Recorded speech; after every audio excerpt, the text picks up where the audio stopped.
All right. Friday afternoon live stream. Best part of the week. How you doing, you magnificent melon heads? Hope you guys are well. Hi, Mom. Hi, Dad. I love you guys. All right. Market's rallying like crazy today, right? 600 points right out of the gate. Straight up, 600 points. On what exactly? On nothing. Absolutely nothing. Mish and I have been poring over the data all day. We've been going over these earnings statements. We've been going over the data coming out of the government. And I don't see any good news. None. I see earnings down 50% year over year, 20% year over year. I see data that says everything going on is not keeping up with inflation, that the economy is contracting. I see GDP revisions going lower. And the market is rallying on this news. Why? Because the headlines are all rosy, all wishy-washy, all lovey-dovey, and it just doesn't pass the sniff test. And I use that term all the time on this channel, the sniff test. You go in the fridge, you open it up, it's been in there for a couple of days, doesn't smell good, throw it out. Don't eat it. All right? If it seems off, it's probably because something's off. And, CNBC with all these great headlines today about beating estimates and all this. If your revenue is down 20% year over year and you beat estimates, those are some pretty lousy estimates. That's a pretty low bar that you just beat. And everybody, Mish was just talking about, hey, let's bring Mish in here. Hey, Mish, how you doing today? I'm good. How are you today, sir? I am doing awesome. You were talking about, I haven't seen it yet, but you were watching Meet Kevin's live stream. And I like Meet Kevin. I like that channel. I watch him regularly. But what was it you said he was saying about the bottom was in for the banks, huh? Yeah, he was putting together a case, basically very pro-Fed, that we were in a bottom and basically we're going to start coming up from here because we're going to go into a growth recession. I don't know how you have a growth recession with negative GDP 2 in a row. Interesting. Growth. I'm going to have to look into what a growth recession is. So a growth recession, he goes on to explain it. A growth recession is consecutive quarters of under 2% growth. Okay. That's not a recession. No? That's actually an expansion. All right, we'll call it a growth recession. Slowing growth. But that's not happening. I got news for you folks. That's not happening. We're headed for a recession right now. We got another revision today to the Fed's GDP now. We're going to talk about that in a little while. And it wasn't good.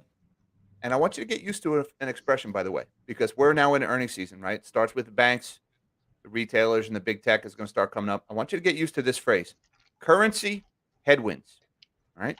Say it loud, say it often, because you're going to hear that often in a lot of these conference calls coming up, one by one, as U.S. multinationals start reporting their earnings. They're all going to be talking about currency headwinds.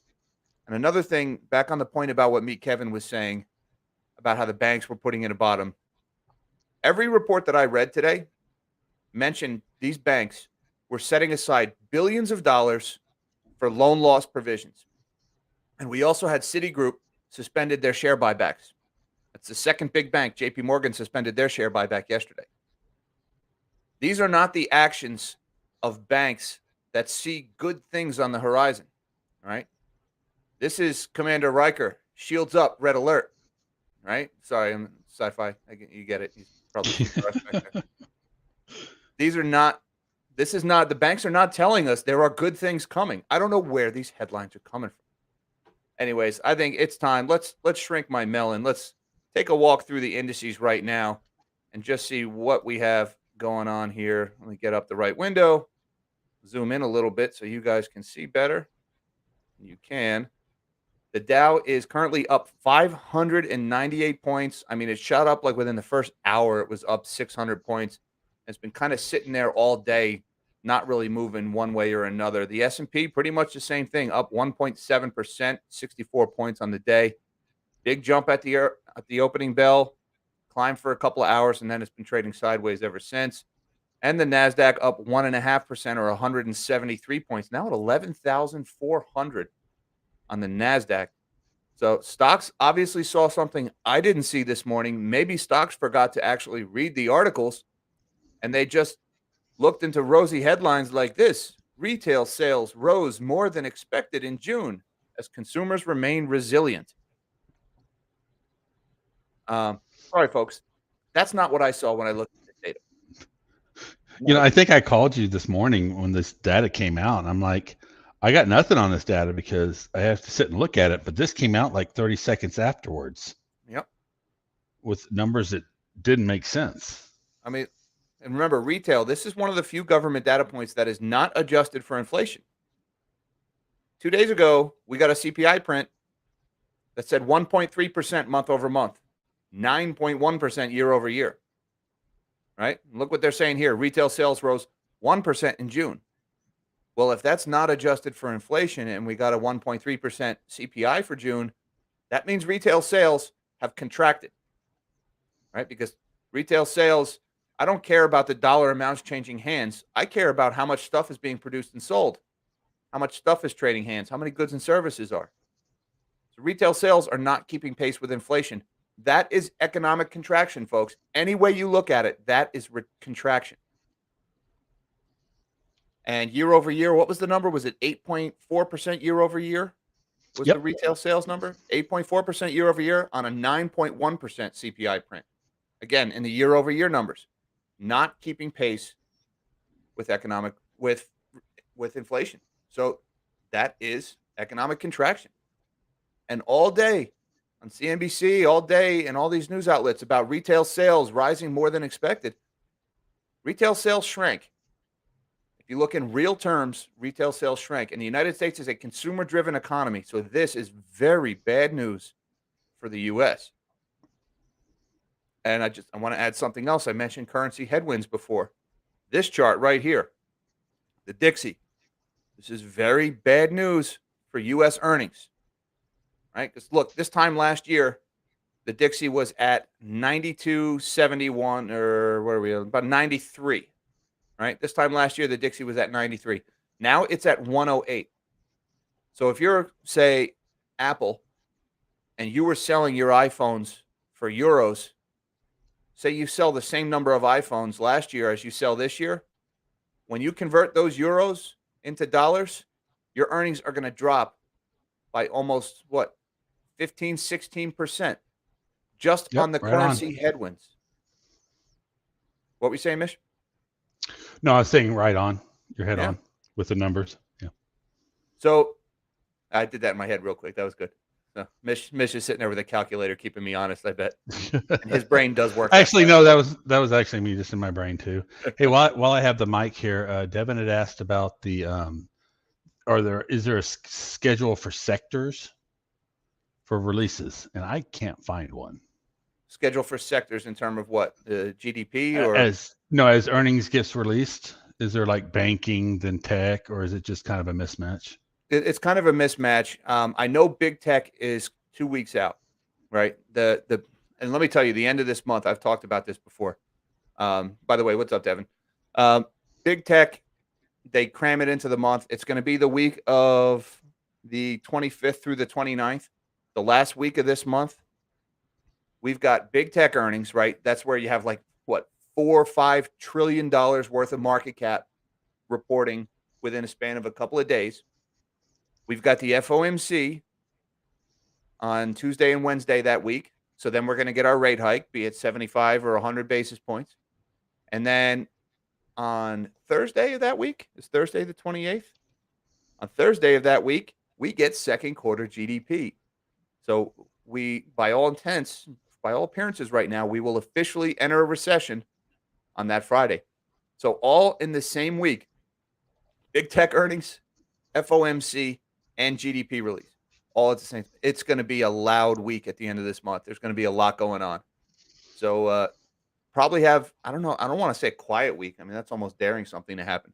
But not so much next week, but the week after that, watch out. There's going to be fireworks that week.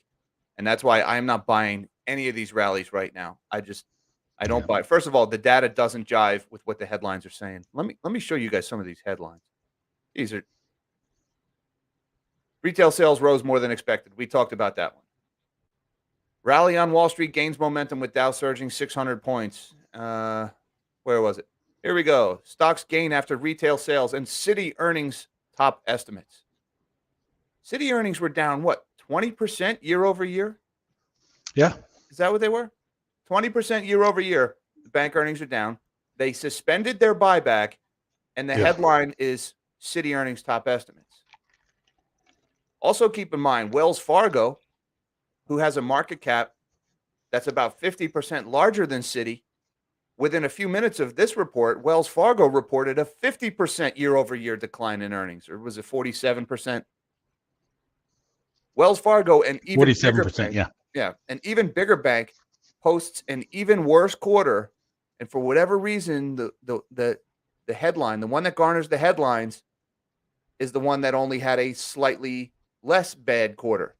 And they make it sound like a great quarter, and then the headline omits the fact that they just canceled their stock buyback. Doesn't pass the sniff test, folks. And both of these banks, they're all setting aside hundreds of millions of dollars each, anticipating loan losses. Right? They're saying there's a wave of bad loans coming. There are people are not going to pay us back. People are going to lose their jobs or whatever, for whatever reason, or businesses are going to go under. They're all bracing for losses. Suspending share buybacks. Again, these are not good things. These are not the actions of optimistic people. Where do you get headlines like this? So that's why the headline today and the thumbnail for this stream was market rallies on nothing. This is manufactured BS. I don't see any optimism in any of these data points. All right, analysts were expecting this. Honestly, I'm less interested in what the analysts were expecting, and I'm more interested in what has your change been year over year? What's your change been quarter over quarter? What are you projecting next quarter? What are you projecting next year? Nothing good. Nothing good. So it just seems like they're cherry picking optimistic data. What do you got, Mish? Okay, so Scott had a good question. Kind of want to talk about this for a second. Why are metals, crypto, and stocks all doing the exact same thing, essentially? Shouldn't they be some kind of mixture or opposite? And in an operating market, you're correct. Money flows from A to B, and it'll come out of something and into something else. So you'll actually see that flow of money, which is why you get things going up and down. But this is money coming in off of the sidelines. So this isn't someone selling to go buy. This is people just buying. Yeah, you got a lot of people sitting in cash. And you're right. Typically money flows between stocks and real estate, or real estate and stocks, or money leaves the bond market and enters the stock market, or vice versa. It's peculiar, to say the least, to see everything trading in tandem like this. And well, I don't buy it. I'll be honest with you. I'm just going to come out and say this entire market, everything seems like papered over fake. We know the oil market is papered over fake. We know the precious metals market is papered over fake. The bond market, look, whether it's the plunge protection team or whether it's foreign investors fleeing their own currency into dollars, and then, okay, now I have all these dollars. What do I do with them? I might as well park them at the U.S. Treasury and get a 1% or 3%. Maybe that's the reason why bond yields are going down as foreign money enters the dollar market and starts bidding up treasuries. But well, ironically, go ahead. I just don't trust this market. Let me just say, and everything right now, like the commodities market, it's pretty much all. Doomberg said this the other day in one of his Substacks. He said pretty much it's all a derivative of energy right now. Right? Food is a derivative. Food and fertilizer, derivatives of energy. Right? Oil, gold, silver. Well, yeah, the gold to silver ratio is very big, and then the miners have energy input costs, but it's all pretty much coming down to energy right now. And energy is in worse shape than it's ever been. Our energy markets in the U.S. and Europe are less healthy than they've ever been at any point, worse off than even in the 1970s, if you ask me, although I didn't live through that. So take that with a grain of salt. That's before my time. But they're going to get worse than the 70s, that's for sure. And yet the prices are coming down because it's fake. It's papered over. So that's why I don't trust this market right now. Everything flies in the face of the macroeconomic situation. Our good Austrian friends. I got to send a shout out here to my man Steve Wojtis. Thank you, Steve, very much for the super chat, the support of the channel. He says the 10 and the 2 deep inversion is telling me to stay the heck out of the market. Your thoughts? I agree, Steve. The yield curve inverting says the market sees more risk in the short term than the long term. That means something bad is coming our way. And I have this theory. I haven't quite worked it out well in my head. Me and Mish have kind of talked about it, about like a wave traveling up a string, and how, you know, the wave traveling up the stream, that bump approaching, that's the inversion in the yield curve. And we've seen the inversion in the yield curve. It started with the 10 flipping to 30, and then the 2 flipping to 10. And then we even had the 6-month flip to 10 at one point yesterday. Yeah. Well, the Fed by a couple. The Fed has the ultra short-term rates anchored well below where everything else is right now. And I don't have the chart of the yield curve up in front of me. I should. I don't think that wave will ever actually tell us when the risk is, because the Fed is artificially holding it down, kind of the same way like somebody would put their fingers on the frets on a guitar string. It changes the way the wave travels up and down the string. And the Fed has the short-term rates held artificially lower. If the Fed were to take their fingers off the string and let the short-term rates go to market conditions, I think you'd probably see the 1 month flip to 3 month. I think you'd probably see the overnight flip to 1 month. It's here. The risk is here. So yes, I agree with you. Stay the heck out of the markets. That's well. This is, I think, a good point to not move to financial the advice, ECB. not a financial advisor. All that CYMA stuff. Go ahead, man. Yeah, Mike has a good point. He gave us a super chat. Thanks, Mike. Stock prices don't reflect actual economic conditions as politics, in my opinion. You should mention unlimited and buyback from ECB. We're going to talk about that anyway. Oh yeah, I think he meant to say unlimited buyback. Let me read Mike's comment. Stock prices don't reflect actual economic conditions. I agree. Right? Stock prices reflect the bid ask. That's it, of what's going on at the market. And if you follow meme stocks, if you follow AMC, GME, all those things, right? Stock prices can be absolutely manipulated. There is due to his politics. I agree. You should mention unlimited bond. I think that meant to say bond buyback for the Eurozone upcoming. And well, you know what? While we have that here, let's just bring it up. Mike gave us that nice segue. Thank you very much, Mike and Steve. I appreciate the support of the channel, guys. You guys are awesome.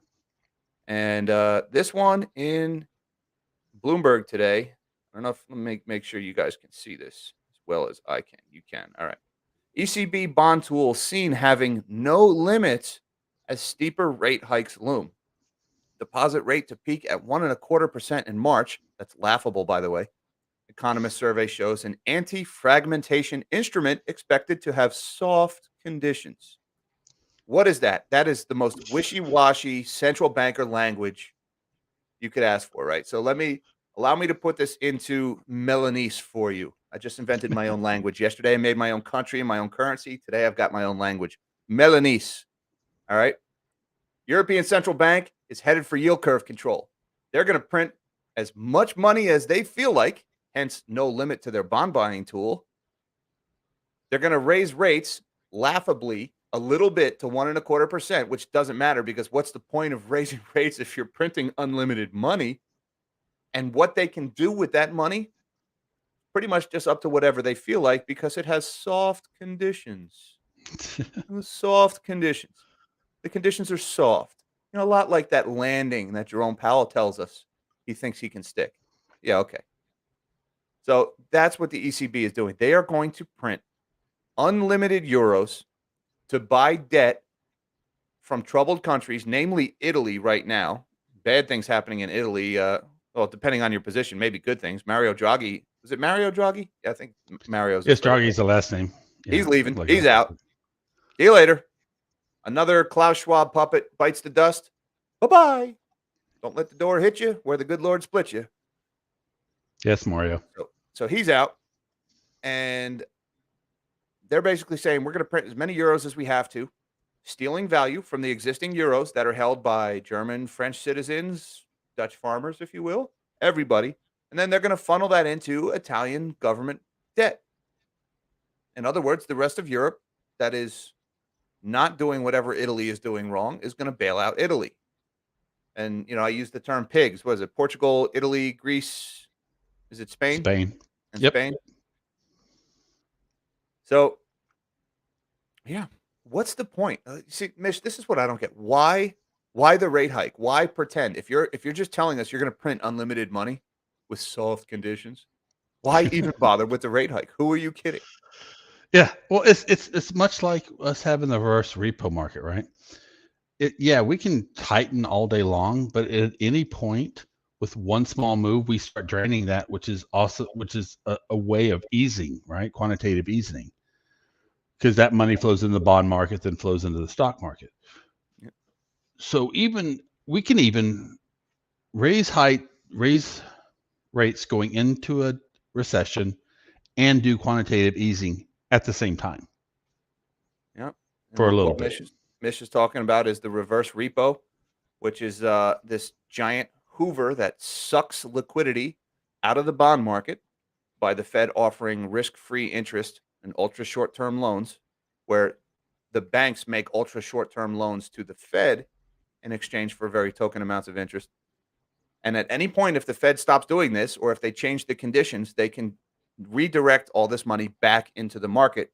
So this is like right now a $2.1 trillion howitzer that the Fed can send right back into the market anytime they want to. Right now, they don't want to. I had a conversation with Joe Brown the other day, and he seems to think the reverse repo is why it's uh, it's going to take a lot longer than most people think for things to really go bad, because this is a huge amount of money, $2.1 trillion just sitting there, and they can redeploy it anytime they want to. But Mike, thank you very much, sir. I appreciate the super chat, and that's a great topic. What the ECB is doing. Um, it's not going to go well for them. I mean, let me real quick just bring the Dixie back up one more time. You want to know why the dollar is getting so strong? You want to know why U.S. companies are about to report such lousy quarters? Look no further than the European Central Bank, because that is what's mainly driving this DXY higher. That and the Bank of Japan, which is doing even worse. Bank of Japan is outright doing yield curve control. So as these other countries debase their currencies, more people flee to the dollar for safety. It's driving up the dollar. I did a whole video on that yesterday, which I believe is what Mr. Jose Orozco is talking about with this super chat. What's up, Jose? I met Jose in San Antonio. He gave me a bag of Bucky's corn nuggets. They were freaking delicious. And it's a good thing I don't live in San Jose, or I would probably just put on 30 pounds just from Bucky's corn nuggets. Those things were awesome. And Jose says, as for metaphors, I love your amusement park token one. Well, thank you, Jose. I appreciate that. I did a video yesterday about the death of the dollar, about how the strong dollar is actually contributing to the death of the dollar. And real quick, I'm gonna go through the metaphor one more time, since Jose asked so nicely and mentioned it so nicely. Thank you, Jose, for the super chat. Imagine a amusement park, and these amusement parks, they use tokens to get on the rides, right? When you go there, first you have to buy your tokens, your little amusement park currency. You have to buy the tokens. You probably buy more than you're going to use because you think it's a good deal. And then the kids turn into little brats and they're crying and they're screaming, oh, this stinks. You leave and you haven't spent all your tokens, right? And imagine these tokens are accepted at every amusement park across the country until this one amusement park in this one rich neighborhood starts abusing the program. And then one by one, all these other amusement parks stop accepting these tokens. What's going to happen to all those tokens now? People are holding them all over the country, but they're no longer any use to them. So they're probably going to sell them to people who live near that amusement park that's been abusing the program. So now all of those tokens are coming home to this one amusement park. Now the locals in that area, they're flush with these tokens. So they're going to the amusement park a lot more. They're bringing huge stacks of them. Next thing you know, the lines at this park are ridiculously long because everybody is spending these tokens, i.e., there's a shortage of rides now. So what's the amusement park going to do in the face of a shortage? They're going to raise the token price of all of their rides. And that is the metaphor for all the US dollars around the world coming home as the petrodollar dies, as the BRICS countries, more and more countries join the BRICS alliance and start trading outside the dollar. Those dollars are naturally going to flow to where they have utility, which is here in the States. All that inflation we've exported for 50 years, it's coming home. So, Jose, thank you very much for the super chat, sir. I appreciate that very much. And again, thanks for the Bucky's corn nuggets. Man, they were really good. I can't ever go back to Texas. They were too good. All right, we haven't really looked at commodities today at all, have we, Mish? Let's take a look real quick. We No. got gold is down 2.5, pretty much flat for the day. Silver had a good day, up 35 cents an ounce, although it's taken just an absolute beating. Take a look at this silver chart. This is a 1-year chart of silver. Oh my God, absolutely terrible. And the pain Yeah. gets worse. Look at a 5-year chart. Oh, we're sitting right here. Uh-oh, we broke through that resistance, folks. Or we broke through that support. We had support just around $19. Nope, we lost it. We're heading lower. I did an interview on Wall Street Silver. It was about 2 weeks ago, and I gave Jim Lewis a heart attack when I gave him $11 as my lowball estimate for how low silver could go. And I'm pretty sure Jim's heart skipped a beat when I said that. And the reason I got $11, well, the chart's going to mess with me now. It doesn't want to update. But I am coming all the way back down to here. Nope, here. Sorry. What is going on here? See, this is, well, whatever. I messed it up. I messed it up big time. Anyways, I was using the low from the pandemic. I think we're going to challenge those lows from the sell-off during the pandemic. I think this sell-off will be, when this one finally goes, this 20% down we've had in markets so far, I think it's just the beginning. And I think the real sell-off hasn't started yet. And we're going to challenge those lows from the pandemic. We're heading back down in the $11 region. And I would love to be wrong. I'd love to be wrong about that one. Well, I'm right with you. I think we're going to bounce off a all-time low, and a lot of people will get out, and then it's going to scream the other way because a lot of the speculation will be gone. So then you have to kind of rely on what's actually out there. And as it goes down, more and more people are going to buy the physical silver, and that premium is going to keep going up. By the way, the COMEX physical inventories in silver are getting so absurdly low right now. What are they, like 63 million ounces in the registered category now? I mean, everybody was saying today. It was like 150 when the silver squeeze started. It's down to 63 million ounces. And as long as these prices stay low, silver is going to keep bleeding out of those inventories. People are going to keep buying it up. Yep. So I don't know. But again, I think it's got further to go.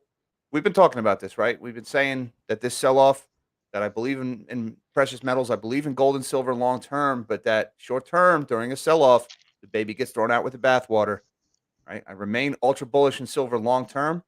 I think 30 is coming back. I think 50 is coming back. But right now in the short term, more pain. I have an intro into the Chinese story when you're ready. Okay. Real quick, I would also add that the Happy Hawaiian was on that interview that I did on Wall Street Silver. And Happy Hawaiian has something he calls the smoke indicator, which is fantastic work, by the way. He invented it himself. It's the supply of money, I believe M2, times GDP divided by, the silver times the money supply divided by GDP.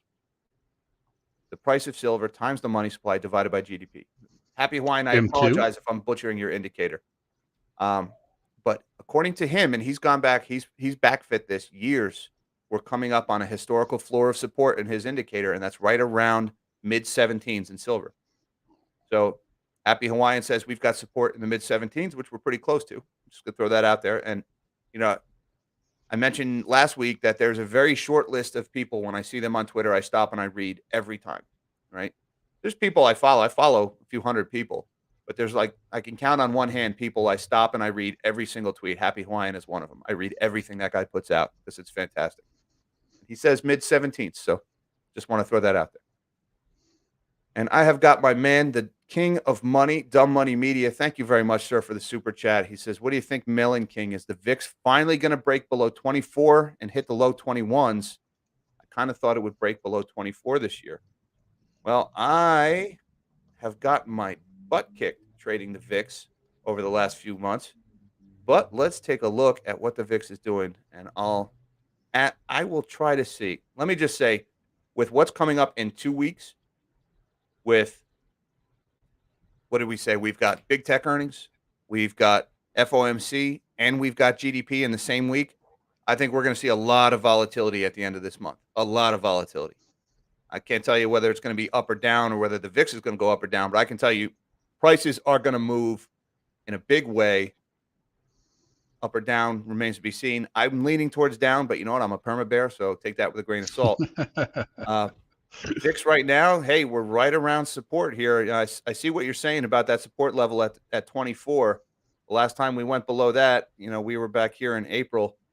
So, we've got one more week to get through, Your Majesty, the King of Money. I think we probably have a slow week, relatively speaking, next week before things really get noisy 2 weeks out. So, yeah, maybe we do take a crack at that 21 level before we get there. But I think the real fireworks happen 2 weeks out. Thank you very much, sir, for the super chat, for the support of the channel. I really appreciate that. And Mish, you were saying what did you have keyed up? Was it the China story? Yeah. So a little weird intro because it also talks about a little bit of Chinese history and banking. About 100 years ago, each bank in China could put out its own currency, and they did, and they all had agreements on exchange rates. And what banks would do would hold that money until the very end of the week, like 5 minutes before closing on Friday, and they'd run to each other to try and cause a run on that bank and shut it down. So kind of what it's saying is Chinese are ingrained to screw with banks. And I think this is a perfect intro into what we're talking about. That's a pretty good segue. And so is this super chat we got from Mr. Cheeseburger is a similar segue. Thoughts on auto loan defaults, mortgages next? If so, when? All right. He mentioned defaults and mortgages. So, Cheese, we'll get to U.S. loans in a second right now. But since you mentioned mortgages, I saw this story. I did a video earlier this week. Or was it late last week? I don't know. The days are blurring together, folks. It's just my schedule. We all know about the bank run that's underway in China. That these rural banks, they went down under mysterious conditions, claiming upgrades and maintenance.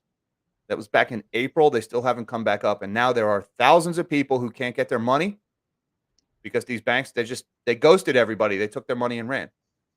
And now there's protests breaking out. And the Chinese government has done everything to manipulate their health, public safety, woohoo bat flu, as Chris would say.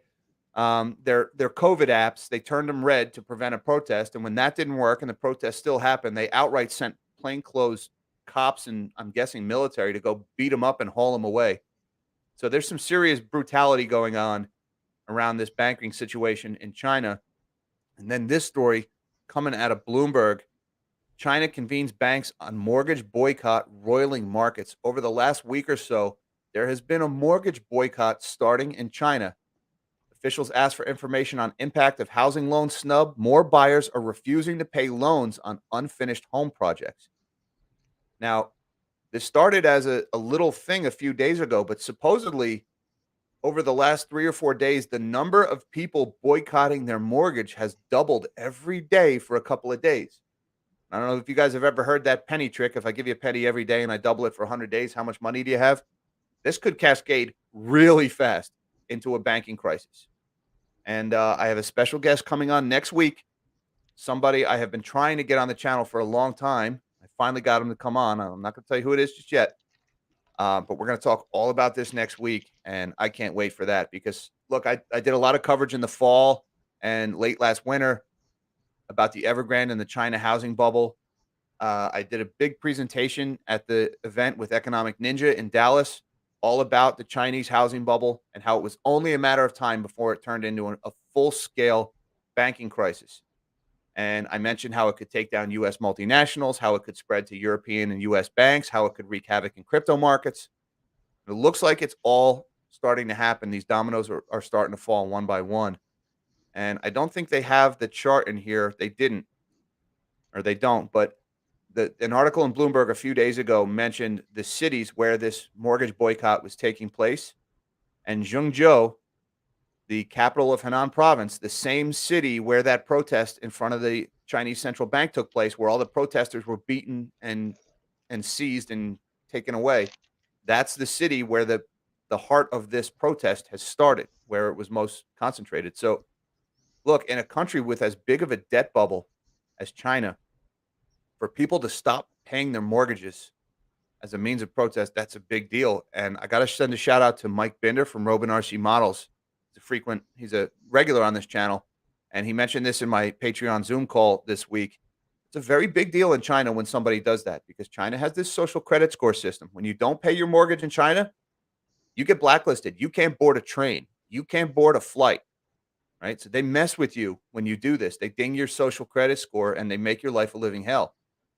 So people stopping paying their mortgages, that's a big deal, folks. That things in China are happening. And I've been saying for a long time, be careful. China could really use a war right now. When things get bad, you start a war to deflect the public anger outward. This worries me. All right. Let me mention Cheeseburger was asking about auto loan defaults or mortgages next. There was a video, a guy named Lucky Lopez. He's a big car guy, and he's branching out into finance now. By the way, Lucky, if you're watching, come on my channel, man. I know me and Mish have both emailed Lucky trying to get him to come on the channel to talk about that. But he did a Yeah, we fantastic have. video about how auto repos are on the rise big time, because he talks to a lot of guys who go to these what are the auctions where they auction off the repoed cars, and he says the inventory at these repo auctions is exploding right now. And what he breaks it down to is everybody got their stimmies in 2020 and 21. Everybody had more disposable income because they were locked in their house and they couldn't go anywhere. And a lot of people went out and they bought too much car. They bought cars with big payments, and then the stimmies dried up, and now they can't make the payments, and the cars are getting repoed one by one. And Lucky's theory is that this is a prelude to the housing bubble, because when you lose your job or when money gets tight, what do you let go first? You lose the house or the car first. You stop paying the car before you stop paying the house. And the fact that the cars are repoed, right? That's step one. The next step is the house or the credit cards or who knows what. But what he's saying is the auto market will be the first one to show the weakness. And, we're also seeing one of the reasons why I've been calling for inflation to slow down, which it hasn't done. But if you notice in these inflation reports, it's been masked by the big spike in energy, which is about to go away, by the way. Automotive inflation has really come down big time over the last couple of months. I mean, we went from like 40, 45, 50% year over year inflation numbers in used and new cars to now, what was the last one? It was like 6 or it was like 8, much lower. So car Okay. prices are leveling off. Cars are getting repossessed. That's loans defaulting. That's money being destroyed. That's tightening conditions. That's stress on banks. Remember, we talked about banks taking hits on their earnings for loan loss provisions. So that's an excellent question, Cheeseburger. Are mortgages next?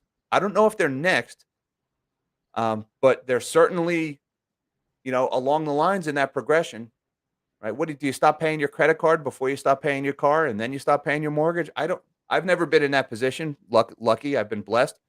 I'd imagine the credit card piles up first, because when you don't pay your credit card, I don't know what they send you to collection. Your balance keeps getting bigger, but they don't come take your stuff. When you Right. don't pay your It's an car, they come unsecured take loan. your car. When you don't pay your house, they kick you out of your house. So I'm guessing the credit cards is step one, then the car, then the house, if I had to guess. But thank you very much, Cheeseburger, for the super chat, sir. I really appreciate the support of the channel. As always, you are a gentleman and a scholar. Man, these guys are just piling up on the supers right now. Yeah, I was going to say Dumb Money Media is next. I'm going to send you an unlisted video too. Uh-oh. Keep it clean, Dumb Money Media. Don't you go making things awkward on me. New series I'm playing around with. Would love all forms of feedback on it. A silver hype video. I love silver hype videos. I'm so down on silver right now. I could use a little hype. Motivate me, Dumb Money Media. Motivate me. I'll take it. I'll look for that, man. Send me an email, brother. Thank you again for the support of the channel, as always. And I've got Mr. Bovine Scatology, aka Initial BS. What's up, Mr. BS? Thank you for the support of the channel. He says, let's mention the oil trade's effect given the upcoming meeting with Brandon and MBS. Do you think that the Saudis will back up? By the way, I paraphrased Brandon. That wasn't Bovine Scatology. That was me. He says, do you think the Saudis will back up? I think the Saudis are backed up. Meaning that the Saudis can't pump anymore. They're trying. They'd love to. with oil at $100 a barrel, I'm sure the Saudis would love to pump, and they keep raising their production targets and they keep failing to meet them. I don't think he's coming home from Saudi Arabia with anything but the bad news that Saudi Arabia is going to join BRICS. I think that's what he's coming home with. I mean, maybe that invisible man that he turned to the left to shake hands with that wasn't there. Maybe he said something really encouraging to Biden. I don't think MBS is going to say anything encouraging. Look, our biggest partner in trade, if you will, Saudi Arabia, right? They're the other half of the petrodollar agreement. They're joint, or they're threatening, or they're being courted, or they're anticipated, whatever it is, joining the BRICS alliance. The whole purpose of the BRICS alliance is to break the petrodollar. If Saudi Arabia joins it, the petrodollar be broken, right? Because then it's just the U.S. and Europe trading in the petrodollar. And there's not that much oil between the U.S. and Europe, is there? Especially not when they don't allow themselves to pump any of their own oil. So what do I think he's coming home from the Middle East with? I don't think he's coming home with anything, to be honest with you. And I just wish it would stop. Can we make it stop? Can we stop marching him out? Every time he gets on that jetway from Air Force One, every time we are one step away from a national embarrassment of him tumbling down the stairs.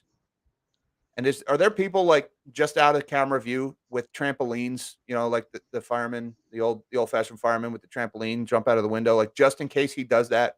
Or are they secretly putting big fluffy mats at the base of the jetway? What provisions are being taken to make sure that doesn't happen? Because the guy's not well. And I really wish they would stop with the freaking public appearances already. Enough already. I'm probably not making any friends doing this, but put Kamala in there. My God, I feel dirty saying that. Put her in there. Like, we need a functioning adult. The man has his finger on a button. Enough, please. It's embarrassing. It's embarrassing the left. It's embarrassing the right. It's embarrassing the middle. It's embarrassing us all. All right. Just like the mean tweets were embarrassing for everybody, this is embarrassing for everybody. Enough, please. Anyways. I went on a tangent there, didn't I, Mish? You're supposed to rein me in when I do this stuff. Don't. You didn't say anything dumb, so I'll just be over here in YouTube jail. You guys, you carry on without me. I'm probably already in YouTube jail because I said mean things about Klaus Schwab this week again. Well, and then we talked about China banks too, so a little bit of a double whammy. Bovine scatology. While we're at it, Mr. BS, and thanks again for the super chat. I'm going to stay out of the energy trade for a while because I'm getting my clock cleaned on the energy trade right now. And I was looking at this with Mish right before we started. All of oil's gains since late February, are gone. You've got to be kidding me, right? This is not a real market. Look at where the price is right now. That's the price before the invasion of Ukraine. That's before the big explosion in oil prices. The oil market has only gotten worse since then. It hasn't gotten any better. Now, it turns out, there was a story today that the Russians are still selling their oil. They're selling their oil to Saudi Arabia, who is burning it for electricity. And then Saudi Arabia is selling more of their oil to the United States because they have more oil to sell to the U.S. because they're burning the Russian oil for electricity instead of their own. Mm-hmm. In other words, we're buying Russian oil, folks. One way or another, right? They sell it into a pool, and we pull out of that pool. We're buying. Even if they mixed it together, we're still buying the Russian oil. But you know what? Have fun. Good luck with those sanctions. Really, really good luck with them. Jeez. You want to do a run through real quick? It's 4:00. We got 4:00. All right. Thanks again, BS, for the support of the channel, sir. Appreciate that very much. And let's go back and let's see what we did. And, we rallied into close. Of course we rallied into close. Dow finishing up 648 points, or 2.12% on the day. S&P finishing up 1.89, up 72 points on the day. Looks like it's still wanting to run. Look at this. Who is buying in the close right now? This has got to be shorts covering. It's options day. Is this just short covering into closing bell? Look at this candle we're watching right now in real time. There we go. Finally, 4:00. Put me out of my misery. That had to be short covering at the end of the day, right? And the NASDAQ up 1.79% or 201 points on the day. Again, it's all driven by fake headlines, fake optimism. And if you think I'm kidding about the fake optimism, check this one out. All right. Just released today, the Atlanta Fed's GDP Now estimate. The latest estimate is minus 1.5%, revised lower from the minus 1.2% it was a couple of days ago. Why? Because the Atlanta Fed GDP took the data from the retail sales, which we just talked about, were terrible. And they also took industrial production numbers, which were terrible.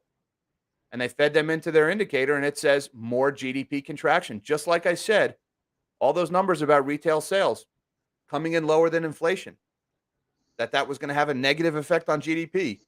The Atlanta Fed agrees, because here's the Atlanta Fed's latest estimate for GDP, down 1.5% from 1.2%. So we got closer to a recession today. And what does the stock market do? The stock market is up 648 points on the day. I would just add there are 2 more revisions remaining to Atlanta Fed's GDP Now. And by the way, since the pandemic, GDP Now has overstated GDP, right? If anything, it's historically been very accurate right up until the pandemic. It kind of lost its mojo when the pandemic hit, because since the pandemic, GDP Now has been overestimating GDP, right? It was predicting growth last quarter, and we ended up getting negative growth, and then getting more and more negative growth as it was consistently revised. But if they're saying minus 1.5% and they typically overestimate, well, geez, it means it could be even worse. Anyways, we have 2 more data points before the 28th, when the GDP number comes out. And those 2 data points are on the 19th. That's next Tuesday, when we get housing starts. Do you think housing starts is going to make the GDP estimate higher or lower? All the housing starts reports I've seen recently, and everything I've seen in mortgage demand and everything else, probably says no, it's going to come in lower. So, and this is June data. The first half of June, mortgage rates were spiking at an all-time high. They did come down in the second half of June, but I don't think that's going to be enough. I don't think it's going to be enough. So I think housing starts is going to make that GDP Now estimate come even lower. Yep. And then the final data we have on the 27th, which is Wednesday, 2 weeks out. Is that right? Yep. Wednesday, 2 weeks out. We've got advanced M3 manufacturing. And advanced M3 manufacturing, that's all the manufacturing data we've had so far has been negative. Yeah. The stuff we got today. All negative. And what do we get today? Industrial production decreased 0.2% month over month. So I think the advanced manufacturing data is probably going to be bad also. And we also get the advanced economic indicators. And the advanced economic indicators, that has a lot of inventory built into it. Retail inventories, wholesale inventories. And while they have been positive in recent months, they've been trending down. So they've been increasingly less positive. So again, that could have a negative impact on the GDP as it currently stands.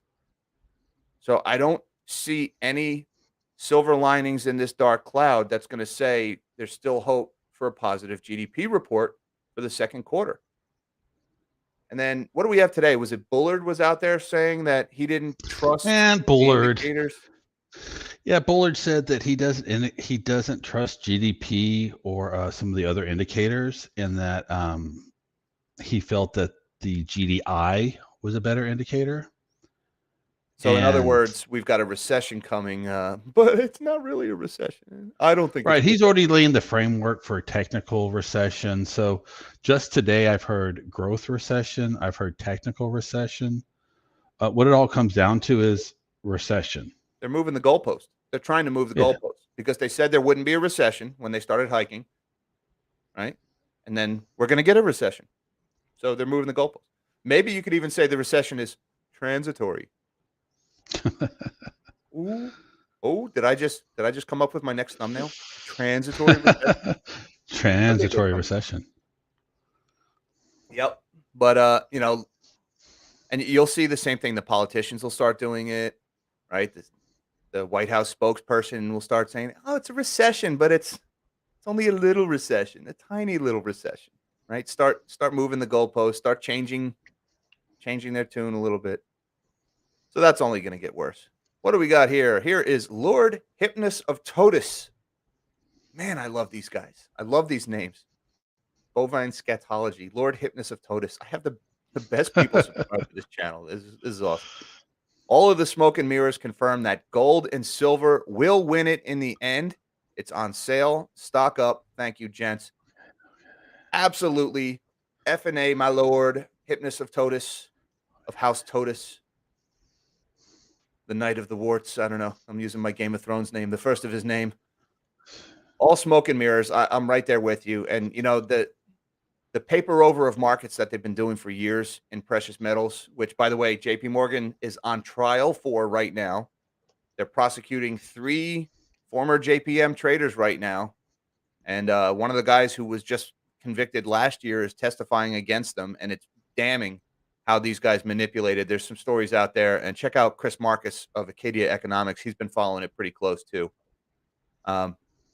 It's bad what these guys did. So it looks like the Biden administration is trying to do the same thing with the oil market that's worked in the gold market for so long, but it's not going to work because, see, gold sits in a vault.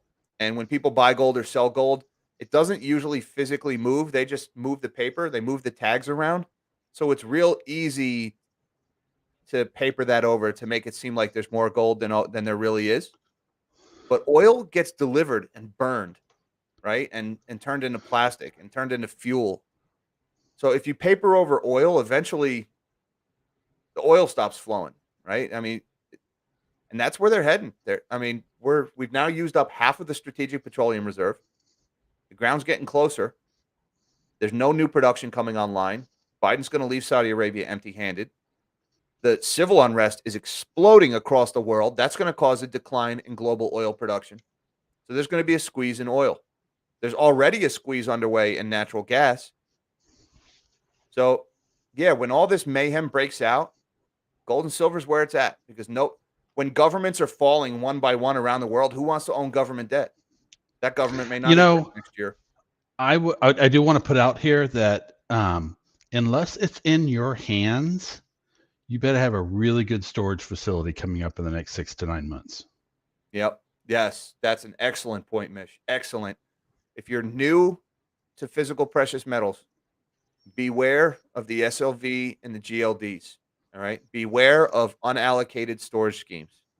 All right. If you must own on paper, you better ensure it is a reputable enterprise you're dealing with.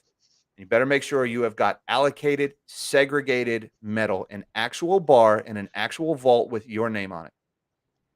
Or if you can't do that, own the physical yourself. Hold it, own it. Right? It's just same premise as leaving your Bitcoin on an exchange. Right? Not your keys, not your coins. If somebody else is holding it, when the music stops, possession is 9/10 of the law. And your lawyers are not as good as the big guys' lawyers who will be fighting over what's left. You're not going to get it. So, and yes, it is on sale. Thank you, Lord Hypnus of Totus, the first of his name. Very much appreciate the super chat. And we touched on, for a second there, we touched on natural gas. And I got to cover this one before we wrap up here, because this story is also big. It really warrants its own video, but I want to touch on it while I got you guys here. And that is this one out of Bloomberg today. Uniper starts using winter gas with urgent bailout needed. All right. So I did a video late last week or early. Again, the days running together. I did a video recently about how, number one, Uniper, the largest natural gas utility in Germany, they're caught short natural gas because they sell it forward as part of typical hedging, and now they owe gas, and it's more expensive. So they're out of money. They need a bailout. Apparently, they have a few days of liquidity left. They'll be insolvent in days. But the bigger thing, that Nord Stream 1 pipeline just went down for maintenance. We don't know if it's going to come back up. They're already fighting over this turbine in Canada that Canada may or may not be willing to release to the Russians to install it again, whatever's going on. If that Nord Stream pipeline doesn't come back online, Europe can't refill their tanks before winter. This is the time of year when they normally are filling their tanks. You buy the gas in the winter, in the summer, So you have your tanks full, and then you start drawing it down for the winter. Hopefully you have enough to get through to the spring when you start filling the tanks again. Well, right now, Europe is drawing down their tanks. You see, Uniper doesn't have enough money to go into the spot market to buy natural gas on the Dutch TTF hub, where it's like 150 euros per megawatt equivalent or whatever the units are over there. They can't afford it. So what are they doing? They're burning Europe's winter supply. They're burning it right now. They've already sold it in their short contracts, and instead of buying on the spot market, they're drawing down their reserves, just like Brandon's doing with the Strategic Petroleum Reserve. Isn't that great? Isn't that great? Honestly, the sanction thing, it's going so well, guys. You guys are doing awesome. Keep up the good work, really. My God, is it too late to learn to speak Russian, Mish? Do you know any words in Russian? How do you say I surrender in Russian? That I don't know, but I can say "Privyet как dela," which is "Hello, how are you?" ish. "Хорошо" is good. There's a couple words here and there. I need to go watch I'm Spies sure my Like Us again. pronunciation sucks. Everything I learn about geopolitics between the U.S. and Russia, I learned from watching Spies Like Us. So, Yeah. Oh, we didn't get a chance to talk about the impending strike next week for the railroads. I don't have any headlines up there, but what I can do. I was going to say, let's go talk. You're going to push them over to Sage. Yes, that's exactly what. See, we're on the same page here, Mish. This is why this works so well. There's a dotted line. I got this story from Sage News Live. He did a live stream about it yesterday, and I know he's been covering it. He's been covering it very well on his channel, and I can only butcher it if I try to summarize Sage's coverage. But right now, what's going on? What was the railroad? Was it a particular company? It's nationwide, but he's specifically talking BSNF. BSNF, their railroad workers are threatening to go on strike. And with everything going on right now, with the supply chain, what it is, with energy costs, with fertilizer, with everything else, if the trains stop moving now, well, that's just great, right? Like I put it out on Twitter the other day. Who had a railroad strike on their supply chain apocalypse bingo card? But check out Sage News Live. I don't have a link. Head up. Let's just bring him up here. We'll bring up Sage's channel. We're gonna bring it up live. Sage, you owe me one, brother. I'm pumping you. Sage, myself, and Chris Taylor from Financial Prepper. We have a 3-way battle for supremacy going on right now and subscriber count, and we're all pretty much right in the same network. Here is Sage News Live, right here. Let's throw this up in the chat so you guys can see that one. Where's my StreamYard? I just threw up a link to Sage News Live. He has been covering this railroad strike very well, so head on over there and check that out. And let's see his videos. He did bricks today. Here we go. This one from yesterday, where he talks about his interview with Chris Bond. He goes into a lot of detail about what's driving that strike over in railroads and what it could mean for the U.S. economy. Not a lot of it good. I don't have a lot of good news for you guys, as always. I bring you all the doom, all the gloom, all the negativity. One of these days, I'm going to paint this beautiful unicorns and rainbows pictures, and I'm going to tell you everything is well. But you know what? Today is not that day. So check out Sage News Live when you have a chance. And what do we got here? Real quick, we've got Cheeseburgers back. It says, let's all move to Hungary. What's going on in Hungary? Things going well in Hungary? Is the government collapsing in Hungary as well? You can't keep track. Actually, no. Unfortunately, the government in Hungary is actually a populist government. It's doing fine. Was Hungary the country that has the dispute with Macedonia? And there's a lot of unrest going on in Macedonia right now because they want to join the EU, but there's this dispute with Hungary. I know Macedonia. I think it involved Hungary. Look, all I can tell you is back in the fall, I started telling you guys that 2022 and 2023 are going to be remembered for social unrest, for civil unrest, for rioting. And took halfway into the year, but it's starting. Every corner of the world right now has some form of civil unrest going on. Argentina, the Netherlands, Macedonia, Sri Lanka, Pakistan, China, right? It's popping up everywhere. And thankfully, a lot of these revolts, it's a lot of people who are pushing back against Klaus Schwab's vision of how the world should be, where we all shut up, eat bugs, stay home, own nothing, are happy, and then he gets to wine and dine with his elitist. The world is pushing back on that. So maybe Hungary is the one place we can go to avoid all that if it fails. But I hate to say, like, I'm happy to see what's happening around the world. And thanks again, Cheeseburger, for the super chat. Thank you, everybody, for the super chat and the support of the channel. But I am encouraged that people are at least pushing back against this, against being told how they have to live, against being told that they need to stay poor, that they need to use less, when the people telling them that are using more and more every day and taking more and more every day, right? We're not the problem, they are. So I'm at least encouraged that people are waking up to that. I don't like to see violence. I don't like to see civil unrest. I don't like to see countries falling, and I'm afraid of what that might look like what's going on in Sri Lanka right now. Sri Lanka fought a 30-year civil war. It just ended in 2009, and now the government is falling. So what government is going to take its place? Is that civil war just going to pick right up again? So I don't necessarily think the worst is behind us. Let's put it that way. But we must press on. Like I said, one of these days I'm going to have great news for you guys, and it's going to be awesome. And we're all going to sing Kumbaya and paint unicorns and rainbows. But today is not that day. But I just want to say thanks again, everybody. Thank you for your support of the channel. 348 people watching right now. Please, guys, give me a big thumbs up. If you're new, please subscribe to the channel. We do this every Friday. We also do other live streams. I'll be live streaming the FOMC in 2 weeks. I did the CPI preview this week. I do my Patreon Zoom calls every Wednesday. Link down below if you want to check that out. And Mish, you got anything you want to add? Remember, wherever you go, there you are. I like that send off. That's a good one. All right, guys. Thanks for tuning in. Till next time, live small and dream big.